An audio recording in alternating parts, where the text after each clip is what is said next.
Hello दोस्तों, आपका स्वागत है अनिरेश के एक नए ब्लॉग में। आज हम ऐसे मोबाइल के दौर में कुछ नया करने की सोच रहे हैं। आज मैं आपके लिए कुछ इतिहास के पन्नों को खंगालूंगा और कुछ किस्से आपको सुनाने की कोशिश करूंगा। अभी मैं पढ़ रहा था भारत नेहरू के बाद, इंडिया आफ्टर नेहरू, रामचंद्र गुहा जी की ये किताब है। इसमें मुझे एक रोचक किस्सा ध्यान में आया, मुझे लगा कि आपको सुनाना चाहिए। इसलिए आज मैं कोशिश करूंगा कि वो किस्सा आप तक पहुंचा सकूं। नई दिल्ली में जब लाल बहादुर शास्त्री प्रधानमंत्री बने 1965 में, तब गणतंत्र दिवस का सरकारी आयोजन होना था। वैसे हर साल गणतंत्र दिवस समारोह मनाया जाता है, लेकिन ये 65 का गणतंत्र दिवस समारोह कुछ अलग किस्म का होने वाला था। मामला हिंदी को संघ की एकमात्र राजभाषा घोषित करने से संबंधित था। देश की संविधान सभा ने सन 1949 में हिंदी को देश की राजभाषा का दर्जा प्रदान किया था। देश का संविधान 26 जनवरी 1950 को लागू हुआ और हिंदी को भी उसी दिन लागू होना था। लेकिन पहले से अंग्रेजों में चल रहे तमाम कामकाज 15 साल के लिए ग्रेस पीरियड प्रदान किया गया। इसके मुताबिक 26 जनवरी 1965 तक केंद्र और राज्यों के बीच होने वाले पत्राचार हिंदी के साथ साथ अंग्रेजी के प्रयोग की छूट दी गई।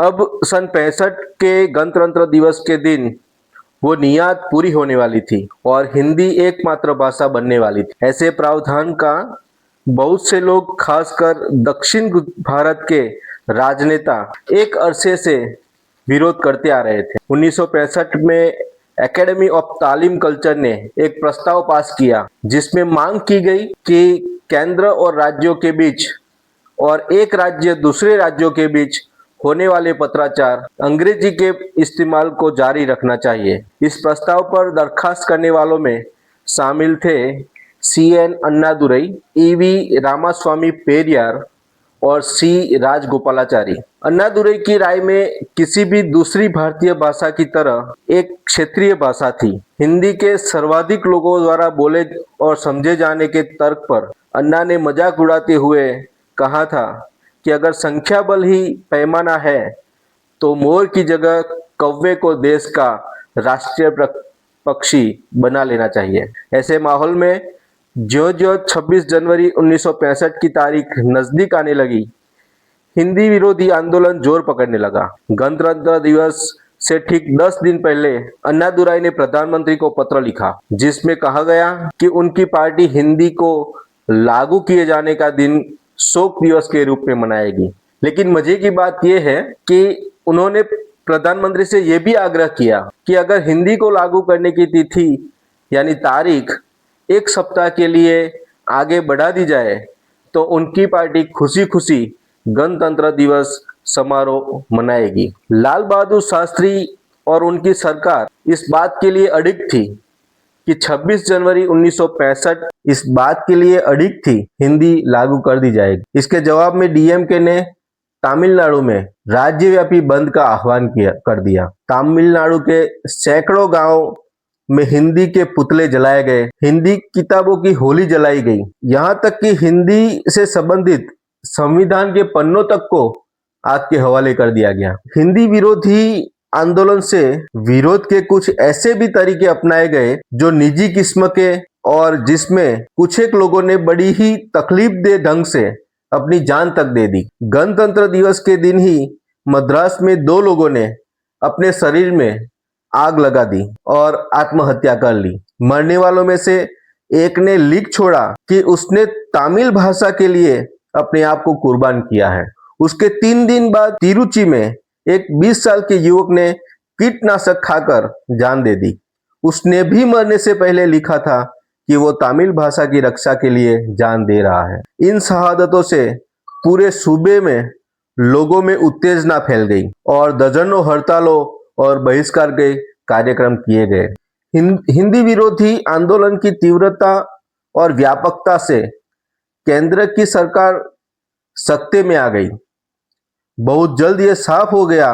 जनवरी के आखिर में कांग्रेस नेताओं के एक समूह की बेंगलोर में बैठक हुई, जिसमें हिंदी प्रेमी लोगों से अपील की गई कि वे गैर हिंदी भाषी इलाकों पर हिंदी को थोपने की मांग छोड़ दें। उन्होंने कहा कि हड़बड़ी में हिंदी को लागू करने से देश की अखंडता को खतरा हो सकता है। इस अपील पर दस्तखत करने वालों में से एस निजलिंगप्पा मैसूर के तत्कालीन मुख्यमंत्री थे, पश्चिम बंगाल कांग्रेस कमेटी के अध्यक्ष अतुल्य घोष थे, वरिष्ठ केंद्रीय मंत्री संजीव रेड्डी और खुद कांग्रेस अध्यक्ष कामराज।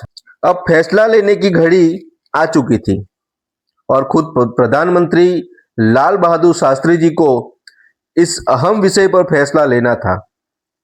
उनका दिल हिंदी के लिए धड़कता था, लेकिन उनके दिमाग ने कहा कि दूसरे पक्ष की बात भी सुननी चाहिए।